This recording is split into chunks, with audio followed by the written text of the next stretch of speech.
Hello and welcome to Show Studios Head to Head. This is the third installment of season Spring-Summer 18, and I have an exceptional guest today, Susie Lau of Susie Bubble fame. Hello, Susie. Hi, Mimma. How are you? I'm very well. Okay, so we're going to talk about Milan.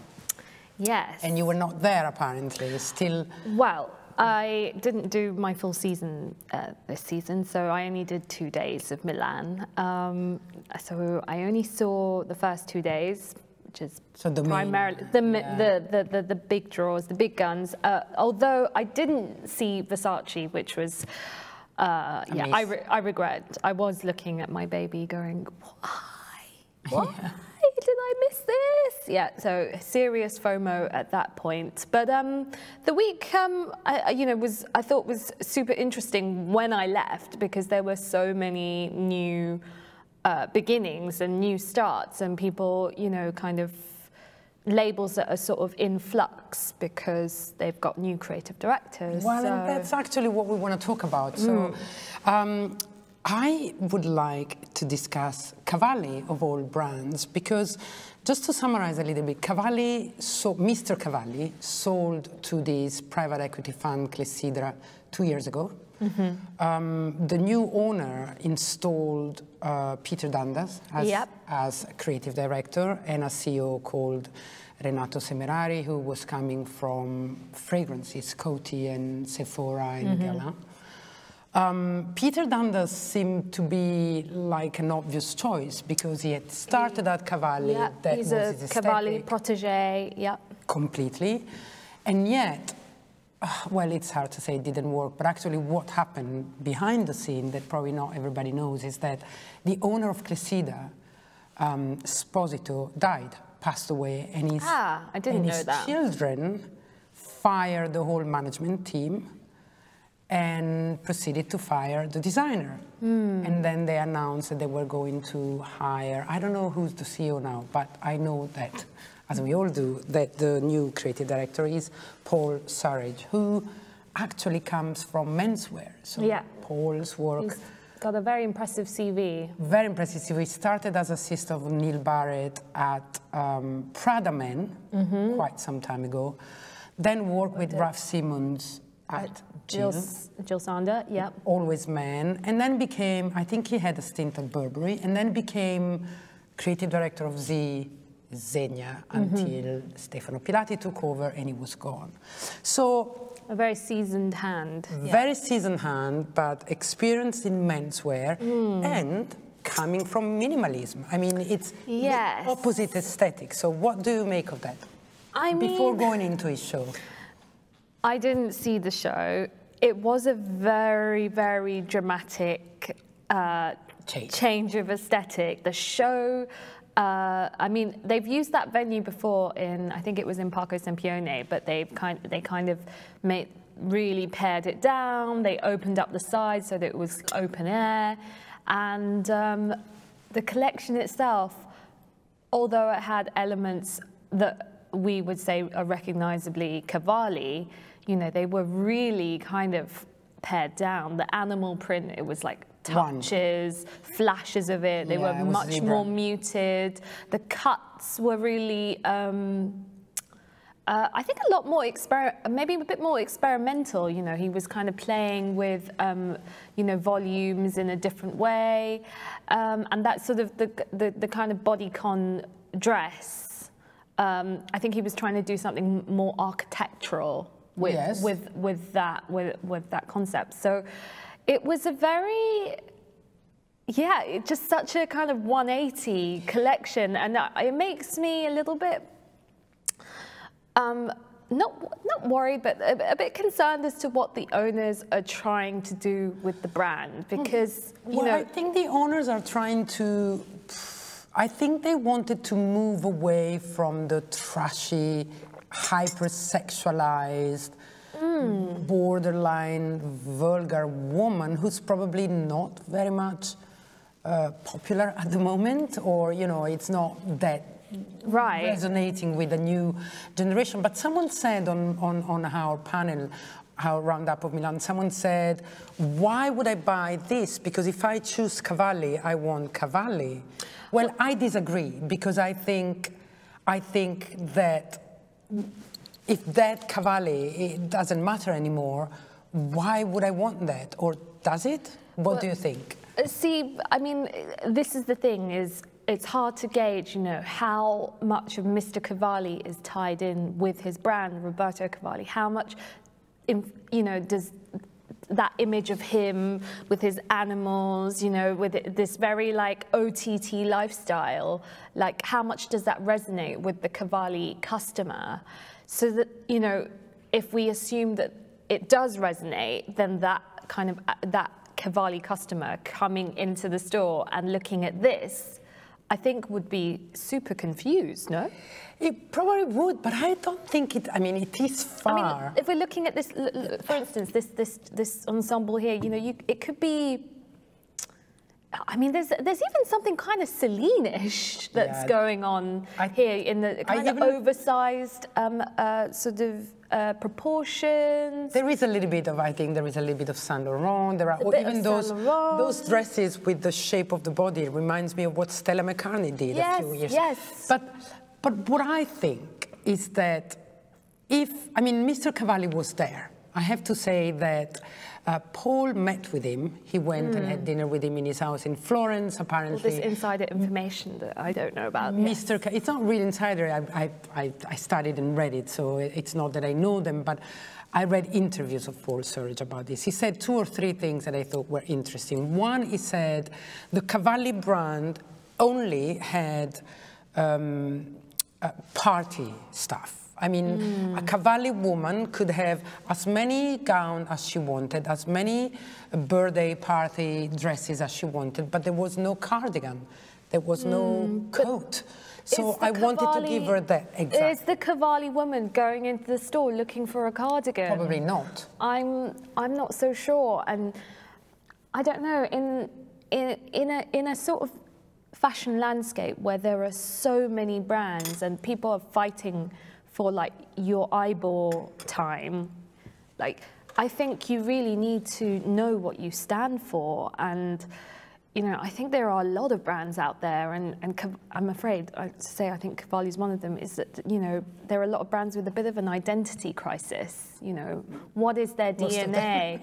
What is their, you know, what do they stand for, and how does that resonate with the public at large? And I think this collection, coming maybe so soon after what Peter Dundas did, you know, which was very bohemian, very lavish, very, very party girl, and kind of irreverent in the way that, you know, Peter's always done and is now doing for his own brand. It's just too much of a kind of a 180, and I'm not sure how these clothes are how they're gonna sit when they do filter down into the stores, and how they're going to be received. So we're saying that the fact that the clothes must be desirable and beautiful doesn't matter, right? Because they have a label that says Cavalli and there's nothing to do with Cavalli. That's what we're saying, which I'm saying that there's will prove probably true. Yeah, there's a possibility of these clothes. I mean, they are. It's not that it's a bad collection. You know, there are some aspects that are quite interesting about the collection, only because it is so different. Maybe it's just me. My brain is just not geared. My brain is geared towards seeing like trash, a bit of trash and a bit of. There's Philip Lane for that. Philip Lane for that now. Yeah, I mean, maybe it's that Cavalli's been used up by Philip Lane. Susie, it's not only you, because most of critics said what you're saying, and most of people I talk to, they're completely in agreement with you. I just wonder if ownership of a brand, for problems or not, we haven't seen the figures, decide to change a little bit the direction because the world is going in a different direction. Why is that? Why does it have to be boring? I think it's quite clever to go in a more modern direction, and I don't think a trashy woman is modern today. it isn't that it's not a smart decision, and you know, let's just assume that this is what Paul Surridge's aesthetic is all about, and if that's the case, you know, of course he's got to do what he believes in and what he has conviction in. What I am a little bit kind of ambivalent about is whether this will resonate with the Cavalli customer, but maybe it is that I don't know, you know, I don't know a great deal about the Cavalli customer, and maybe the Cavalli customer is evolving. Yeah, we don't know. Nobody knows, I guess. Even the owner, nobody knows, because we have to see if this sells and to whom. And the repositioning of it has, you know, it's a brand that's undergone quite a lot of changes in the last few years. You know, I think it's something that it will take time to actually like percolate and to you know, to build up. If they do believe it, they've really got to get behind it, though. They've really got to like do quite a fair amount of rebranding and sort of you know, a difference in marketing and campaigns and everything to really support this vision, because it's not just enough just to have like a 180 in the clothes, you know, because it's such a change in aesthetic direction. Surely it's got to have everything behind it. Yeah, it surely will have, if they're acquiring new customers, surely they will have a more diverse type of woman, because there is more for many women. But the other problem I have is that Paul Surridge didn't have a female ready-to-wear style, because we didn't know his signature in women's ready-to-wear, because he was designing for men. And so here I do see a little bit of many other designers, and that, for me, it's probably the most disturbing thing. Well, I mean, what collection? There are lots of collections that have you know, have those symptoms are like across the board. Is it because there is too much? There's too much. The overlap is so much, and people have also worked at a lot of houses. I mean, if you think about the makeups of a team, you know, they've probably done their time across like a whole array of labels, and all of that will filter into a collection. You know, it's really interesting when people are like calling out kind of, oh, well, this reminds me of this, or this reminds me of that. Well, you know, the teams have probably worked at all of those places and come back and gone in and brought their experience and what they know and what they do, and so that's kind of why I think why we see these sort of echoes, these design echoes that kind of come back, repeat themselves over time. So what stood out for you in Milan? Well, I didn't see it, but I was really super impressed with Marnie. Another new arrival, another new well, designer. Newish. It was sort of his second collection. Yeah. I've got to admit, I didn't like the first one, but the second one I thought there was just something really vibrant, really celebratory, really.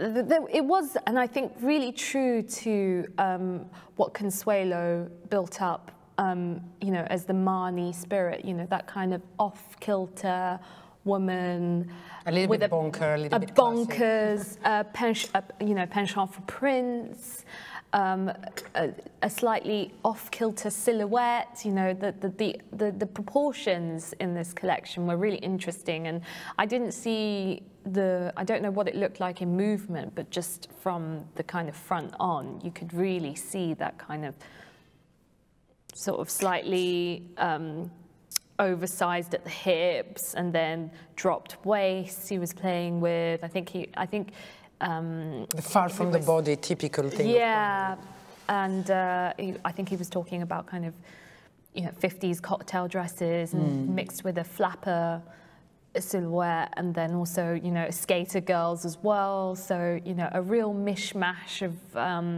time periods, and I just thought it was a really fun collection and a great a great way to stamp his authority as well. A house that is really only been connected with one person. Yeah, exactly, and that's a very good thing you're saying, because Marnie's been Consuelo Castiglioni forever. She started it, she made it, she is that woman, in a way that she embodies that woman as well. Exactly, it's as if Miuccia was leaving Prada, you know, it's like, whoa. Yeah. And yet, this is the proof that anything can happen. Francesco Risso comes from Prada, and I think you can see it a little bit here and there, but it's not, certainly not a bad influence, and they're both Italian brands, and they're both a little bit bonkers, and they both ever had this ugly, pretty kind of dichotomy. And I like that they both kind of represent that that sort of point of view in Italian fashion. You know, they are really kind of like a sort of like the mirror to the glitz, the glam, that you know, they represent the kind of anti in Italian fashion, the anti-establishment. Absolutely, absolutely. But the other thing I'm interested here is that, for me, it's always a little bit shocking when a brand is designed by a woman and then suddenly it's designed by a man, or vice versa, and we will have other examples, but because usually there is a different way of cutting. You know, they say that women, they know a woman's body, and so they know how to cut and make it. So I haven't tried any of this, but I think it's not shocking at all in this case. I think it still looks very feminine. It still keeps this Marnie aesthetic that is quite comfy, yet sexy without being, I don't know how else to say that. You know, the sexiness here comes from the quirkiness, from... Yeah, I mean, I think the balance between the quirkiness and the femininity was sort of, I don't know, spot on here. You know, you could see that there was that sort of accentuated waist in the kind of 1950 silhouette, but then it sort of exploded with these, you know, mishmash of prints. And that kind of balance, I thought, was, you know, really well done. And it is interesting to see such a resolutely feminine, I don't want to say feminine, because Marnie is not necessarily just about being, it's not girly. No, it's more feminist than girly. Yeah, exactly. You know, standing for a woman that is, you know, isn't afraid to not be pretty. You know, she's not just a ladylike prettiness. That's not what she's projecting, and that's what Marnie has always been about. You know, she is slightly quirky and a bit bonkers, and I like that he's kind of carried that sentiment through and not tried to maybe force a change. Or a change from a male perspective onto this Marnie woman. And that Marnie woman is a real character. She's someone that is quite distinctive. Does this step into Prada's territory a little bit? Not only aesthetically, but also as client potential, customer potential. Potentially, but then I've always thought that that there may have been that overlap anyway, that the Prada customer would also pop into Marnie and, you know, get a few things there. The real difference, and maybe because I wasn't at the show, maybe it was slightly different. You know, with Prada, there is always such a real kind of super strong narrative around the show. You know, it isn't just the clothes, you know, there's political attitude political attitude, or there's the artist that she chooses to work with. There's a whole sort of narrative that that sometimes means that, you know, Marnie's collections can almost feel like, you know, surface driven rather than concept driven. Lighter, probably. Lighter. Prada is a little bit more severe, isn't it? Yeah, not severe, but like maybe, you know, a few more kind of layers to what Miuccia does, and that's something that we as journalists and writers project onto Miuccia as well, because we have that expectation of her. Yeah. You know, we're the ones who like overanalyze everything that she does, and then so with this Marnie collection, I feel like, you know, it's quite nice actually that, it is. that it's, you know, purely for the eye and purely kind of, yeah, eye candy. Yeah, I agree. That's and I didn't see it in person, and all I saw were just a flash of few images, and I just thought, oh, that's pretty lovely, great. Yeah, pretty lovely is the word. I will go into the store when it hits when it hits the rails and try it all all on. Yeah. And to go again, I mean, to the completely different spectrum of style. Another newcomers were Luke and Lucy Meyer at Jil Sander.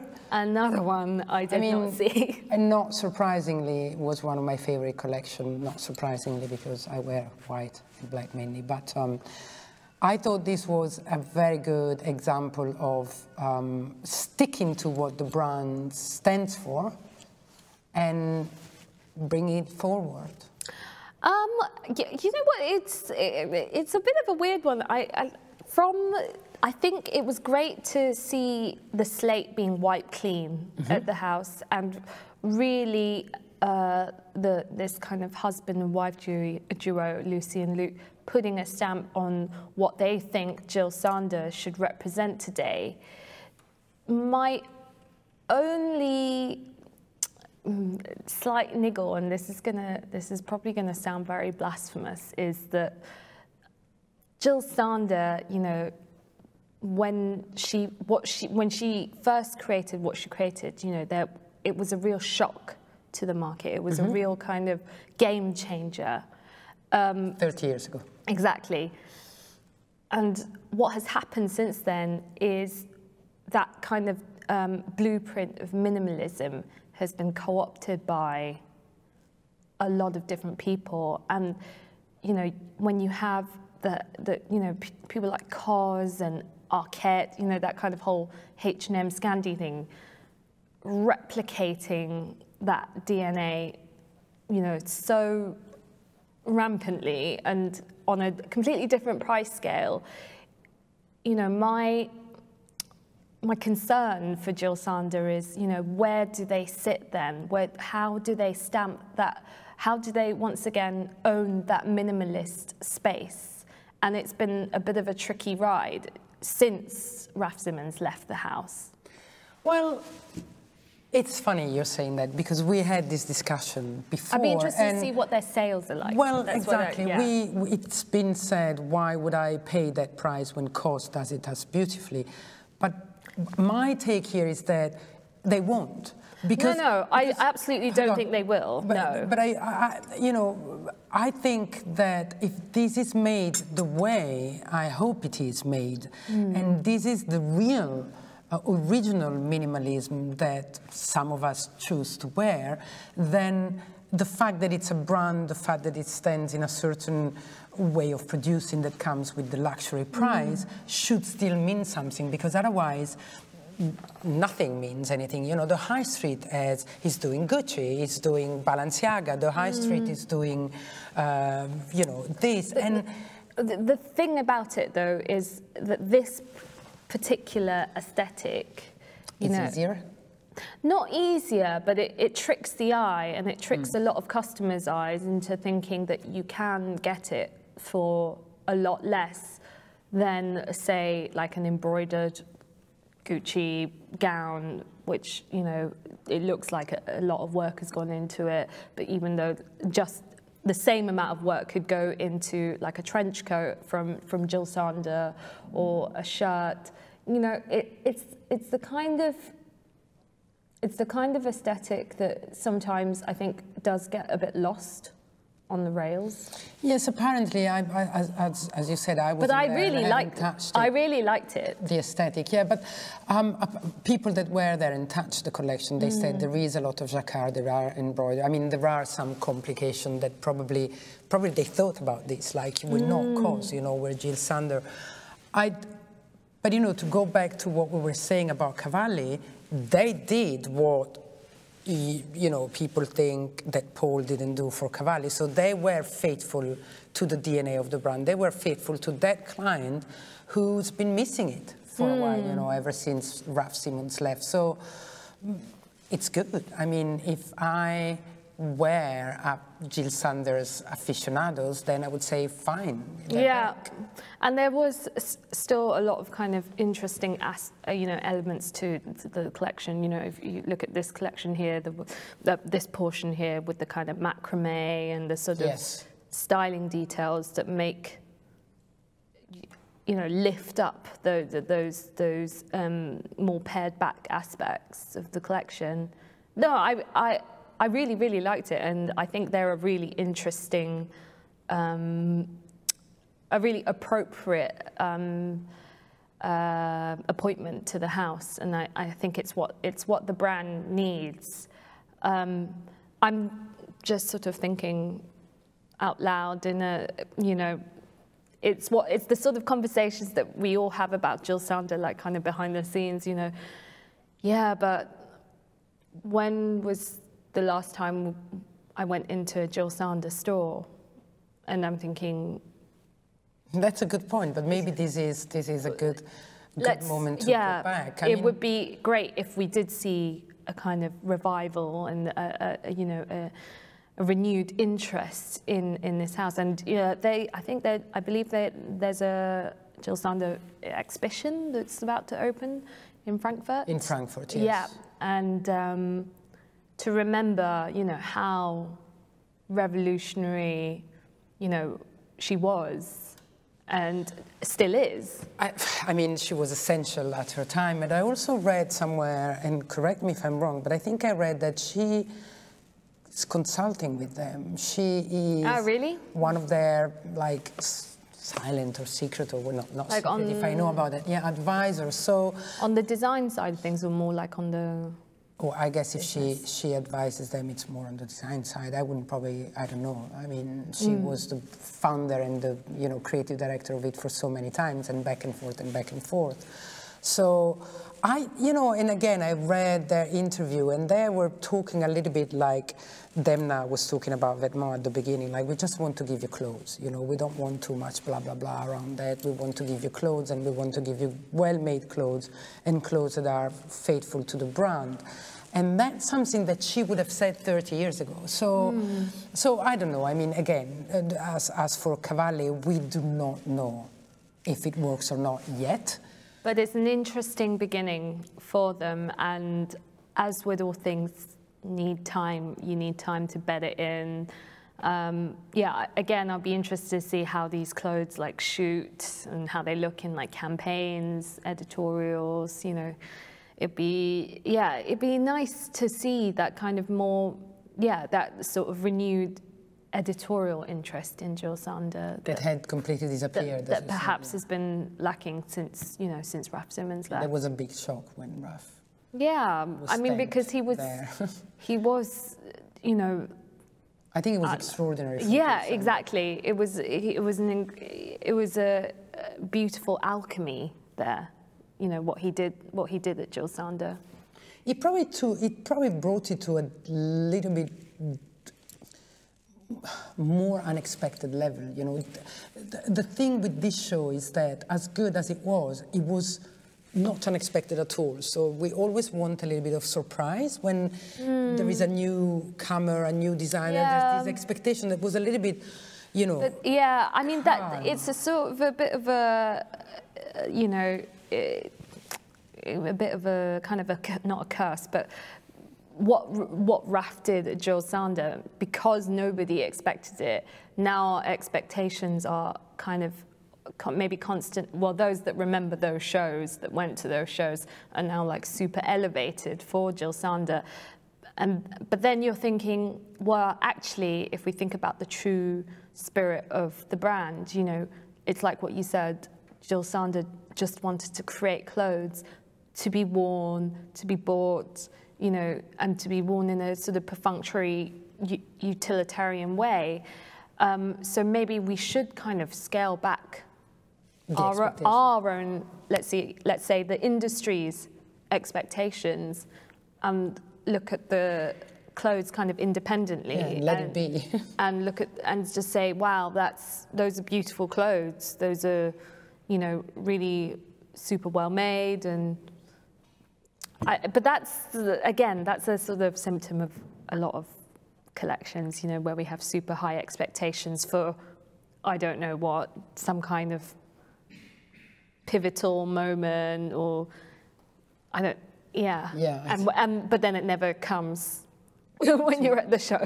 Yeah, well, or it does, and then people are even too shocked. You know, it's like, it's very hard. There's no pleasing people, There's no pleasing. Is there? It's very hard to win. But anyway, so I think that overall, these things we've been discussing, you know, Marnie, Jil Sander, and Cavalli brought back some interest to Milan. As you said, it's not the same old big establishment. But building on, I don't know, there's been a bit of a verve in Milan for a while, obviously galvanized by Gucci. But, you know, with these new beginnings, you know, I think it puts Milan in good stead, you know. It is a very diverse week. Yeah, and it brings back interest in a place where people were saying it's boring. Yeah, Prada, I often think that's a bit of a cliched line that people spew anyway. But still, you know, it probably stimulates everybody around, you know, because when this life is brought back, it also stimulates the great, you know, the Miuccias and the Fendis and everybody. So I think well done with these beginnings, and let's see what's happening next. Yes, let's see. Thank you, Susie. Thank Goodbye. you.